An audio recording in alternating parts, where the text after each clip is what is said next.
Hi Guus. We zijn weer met een nieuw kookfilmpje. Heb jij het al leuk in Engeland? Nou, ik heb het hier leuk in Nederland. En ja, we zijn gewoon met een nieuw kookfilmpje. Wil jij nog wat zeggen? Nou, jij? We beginnen met het hoofdgerecht. Tot hier. Oh. Moet jij lekker stoppen, hè? Oh. Deze. Wat staat hier? Lekker. Fricandeau. We moeten dus fricandeau maken. Ik weet zelf niet wat dat is, maar... Het ziet er lekker uit. Het ziet er lekker uit, ja. Dus veel plezier met het maken. En Zet hem op. 3, 2, Toi, toi, toi. Hi Guus, dit is het tweede filmpje. Britt en ik en Joren die hebben even liggen kijken welk liedje we lekker vonden. En we hebben er eentje uitgekozen. Even kijken waar die is, hè.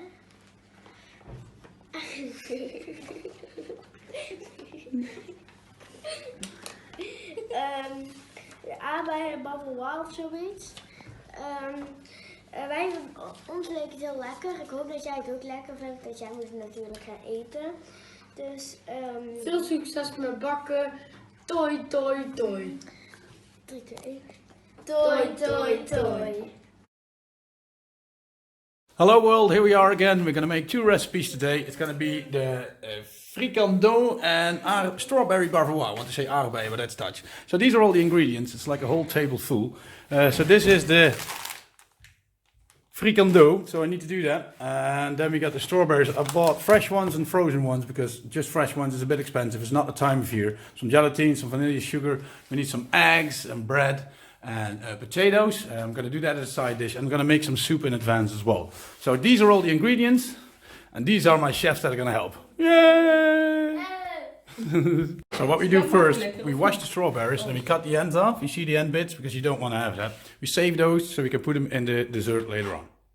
So what we do then, we mix the sugar, 75 grams, put the vanilla sugar in. She's doing the lemon. We've got an electric machine, so that's really cool to do. And over here we have the gelatine and we put that in water and let it soak for a little while. I got very good help. I don't think I have to do a lot of cooking myself today. You see, even Mom is helping along. We do the whipped cream, I think. This is for the soup, so we chop the broccoli in small pieces. So we have bite-sized pieces. That we're going to use as vegetable, and the stems I'm going to use for the soup. You can see the broccoli is small now, but use the stems as well. These ones we're going to chop small, and we're going to make a nice soup out of it. So what we're going to do here, I'm going to use the fruit. I got strawberries frozen because the fresh ones were really expensive. They were frozen, so I just defrost them in the water, which is not the best way, but it is a way. You get a strainer, this is not a very fine one, but it will do, and just push them through with the spoon, so they will be like a mousse kind of thing. We go with the soup. So as you can see, we got the broccoli in there, we got some potatoes to make it thicker and some onion, and now we add the special ingredient, and that's a bit of mustard.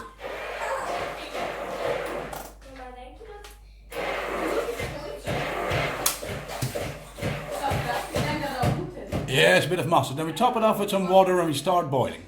So what we just did, this was the mixture of the sugar and the lemon juice.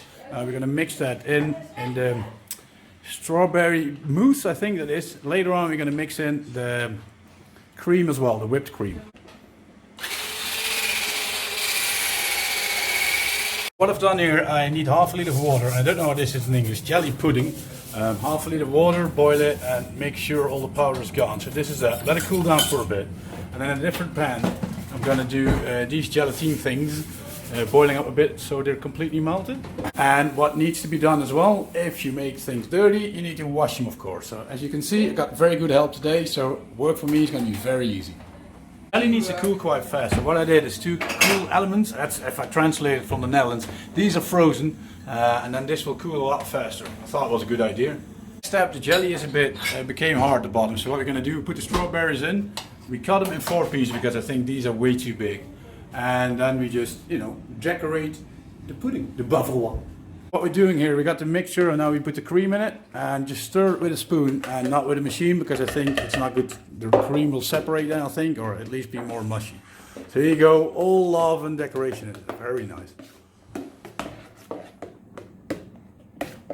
Mix everything together in this mixture. It is it's the cream, it's the strawberries sift, it is the gelatine and all that's going to be on top of the dessert we're making. En hoe smaakt het, Brit? Lekker hè?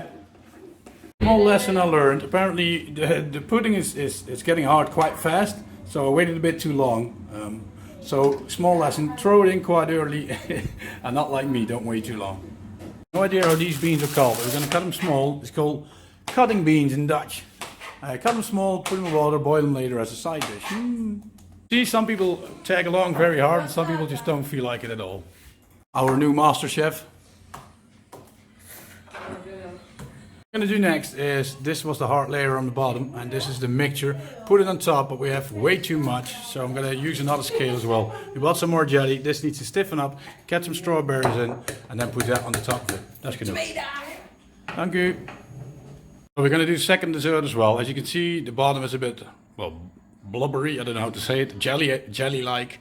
Put the strawberries in the bottom and then top it off with the mixture of the cream, the blended strawberries or put through a sieve and the cream, and that should all stiffen up nicely in the fridge, I hope. So the bottom is stiffened up and now we can put the top in it, try to get it in the shape. And we use it, I don't know, I call it a liquor, and just put that on top and then let it get stiffened and then we have a lovely dessert. Oh, this is the soup as it is so far. So we put in onions, we put in broccoli, and we put in some potato to thicken it. Now we're going to put in the cream and then we're going to blend everything. So we get a nice creamy soup.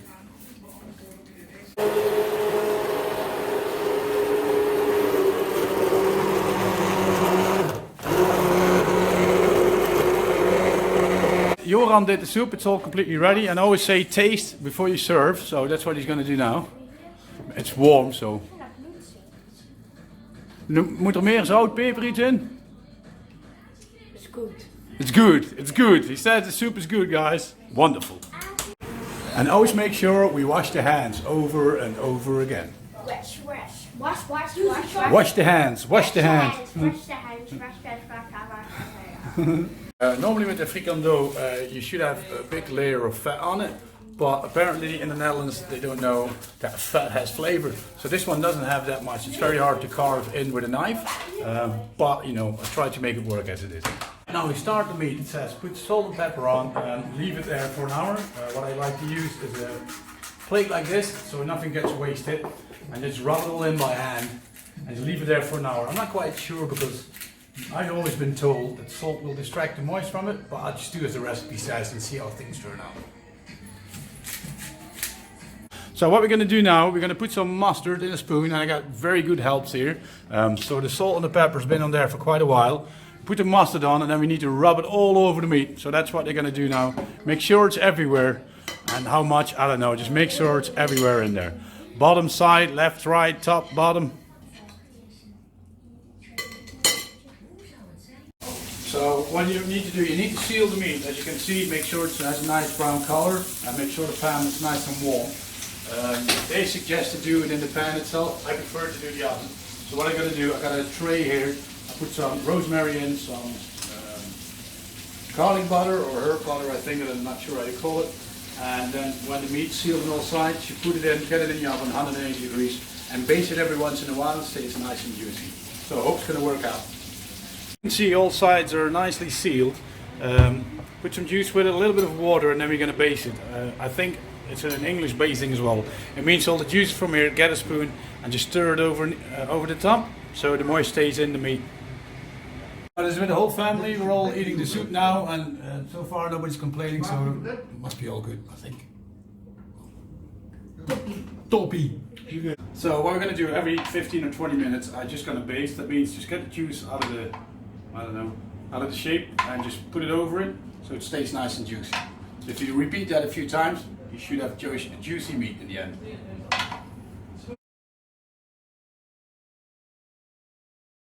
Well, what I always like to do, these potatoes, they're done, they're boiled. What I like to do is to get some milk in, a good lump of butter, I'm not going to throw it all in. A bit of milk, salt, pepper and nutmeg as well. Blend it all up until a fluffy mixture and then I hope it's going to be nice and tasty. So spring onions, nutmeg, salt, pepper, butter and a bit of milk. Mixing. So the meat is all done. I use the thermometer and it's 65 degrees, a bit below, but it will cook as well because of the heat that's still in there. So I put a foil on it and let it rest for about 10-15 minutes. Well, it's time to carve the meat. I hope it's going to be nice. So let's have a look. Oh, that looks very good. So the only thing I can say now is smakelijk eten. Smakelijk eten. Smakelijk eten. Well, this is going to be the moment supreme. I hope it's all stiffened up well. I did use a little stick to get it off the edges because I forgot the oil. So let's see if it's stiff and it works out. Ja, til maar op. Heel voorzichtig. Oh, houd hem in het midden. Oeh. It looks nice. Looks nice. Oh. Very nice.